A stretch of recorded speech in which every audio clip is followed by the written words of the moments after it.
welcome to 10.5 Polyhedra.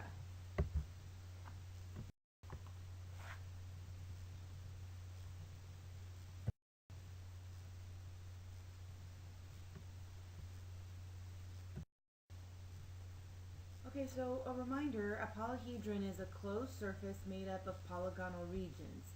So it can't be an open, like if you would think of a coffee can as a cylinder, but then if you took the lid off and you just left it like that, that would not be a cylinder because there would be no top on it. So it has to be closed. And now you have the privilege of learning my very, very favorite geometry word, parallelepiped. A parallelepiped is a hexahedron, which hexahedron means it has 6 sides, in which all faces are parallelograms. So basically a box, like a tissue box, a squished tissue box, still is parallelograms. A cube, all of those types are parallelepipeds. A diagonal of a hexahedron is any segment joining vertices that do not lie on the same face. So we have to talk about some of, well, first what a face is, opposite faces. So here we go. Okay, so here's a parallelepiped. It's almost a cube. I think it's a little bit oblong for a cube, but we're close. The diagonal of, say, the rectangle would be like from A to C. But in a 3D figure, a diagonal does not share the same polygon. So you would go from A all the way over to D, like through the figure. So here is not a diagonal. The AC, that's not a diagonal of a parallelepiped. It's just the diagonal of that face. Okay, so AB is an edge of the cube, and AC is a diagonal of the square face of the cube, and AD is a diagonal of the whole cube. So there's AB, there's AC, and this is AD. Okay, so opposite faces of a hexahedron are faces with no common vertices. And the opposite edges of a hexahedron are two edges of opposite faces that are joined by a diagonal of the parallelepiped. So let's look at a picture of that as well. Okay, so here's our parallelepiped. Here's a face, which is a square, and this would be the opposite face. So if you think of dice, okay, it would be the opposite sides of the dice.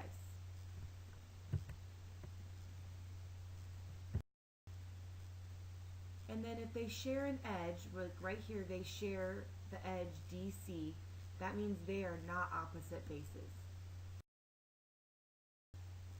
And then we have opposite edges. So BC and EF are opposite edges. They don't share any vertices. And BC and AD are not opposite edges.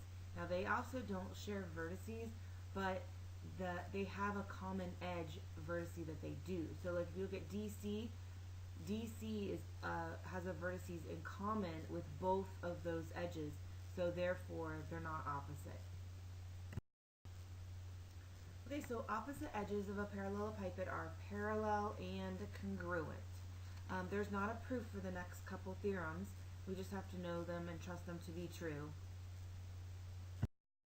Diagonals of a parallelepiped bisect each other. Remember, bisect means create two equal parts. Diagonals of a right rectangular prism are congruent. And that leads us to the next major part of this section is Euler's formula. Now, Euler came up with this, and it's really brilliant because you don't have to know all of the parts. If you know two of the parts, vertices are edges, edges are faces, faces are vertices, then you can come up with how many of the other part you have. So, V is for vertices, E is for edges, F is for faces. So where if you have vertices and you subtract edges and you add faces, they will always equal 2. So it applies not just to parallelepipeds, but to all convex polyhedra.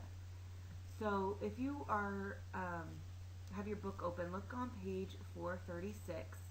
Okay, it doesn't matter how many sides or edges the polyhedra has, but it does have to be convex. So if it goes in at all, this Euler's formula breaks down. Okay, so for your whisk summary, I want you to practice Euler's formula. So if you need to look at an example, there is one on page 436. It is kind of in the middle in a blue box. It shows you how they applied those numbers. So I think you'll be okay with this.